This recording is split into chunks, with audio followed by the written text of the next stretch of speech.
The Torah is not a theoretical text, and it's certainly not a history book. So that makes the case of Ben Sora Mora, the case of the rebellious son in this week's Parsha, all the more puzzling. See, this rebellious son becomes a glutton and a drunkard. He completely disregards Hashem and his parents, and is totally impervious to his parents' tries to put him on the right path and their warning that what's going to be if he continues this way. And as he continues down this path, he's brought before the Beis Din, the court, and ultimately he's sentenced to death. And the Psukim describe V'kol Yisrael Yishmo V'yiro. And the entire community, all Yisrael, will see what happens and they'll fear. The Gemara explains that although this case is tragic, Lehayav Leyiyeh, it never happened and it never will happen.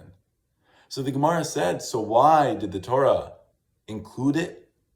Because ultimately, drush v'kibel schar, because a person can expound it and receive reward. So classically, that answer means, and is understood to mean, that even though this is a theoretical story and plays no practical role in one's life, that Hashem presented it to us in order that we could learn it and receive reward for Torah study. But the Torah is endless. And if a person were to spend their entire life learning Torah, they wouldn't have touched but the tip of the iceberg. So was there something lacking in Torah that this one theoretical case had to be included so a person could learn it and receive reward for Torah study? Really?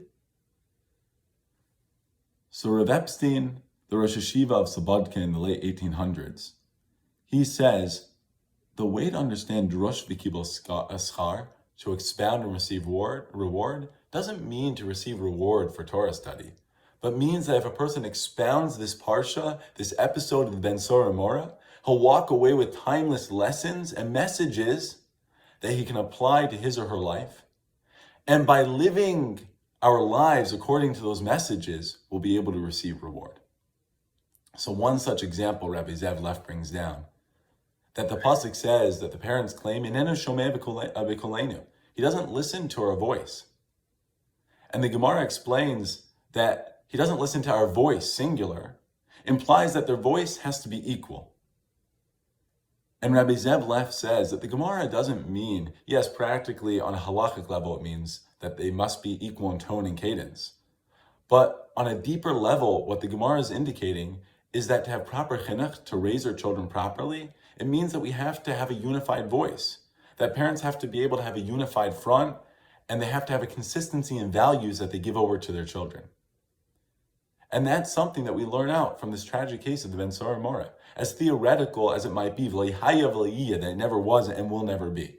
And of course, there are many, many other examples. And if a person sits down with this parsha this week and they look at it, they'll be able to take out timeless lessons and ideas and morals that apply to our lives. And maybe that also explains why, at the end of the entire episode, the Psukim say, V'kol Yisrael Yishmo V'yiro, that all Bnei Yisrael is going to see this, witness this, and they'll be fearful. If it never was and never will be, why does the Torah explain, by the way, all Yisrael will see this? It never was and will never be. So perhaps what it means to say is if we properly expound and try to understand this parsha, that all Yisrael, everyone, all Jews for all generations will be able to look at this and expound, and will walk away a little bit more careful, cognizant of our actions, and a little bit more wary. Yishmo v'yiro.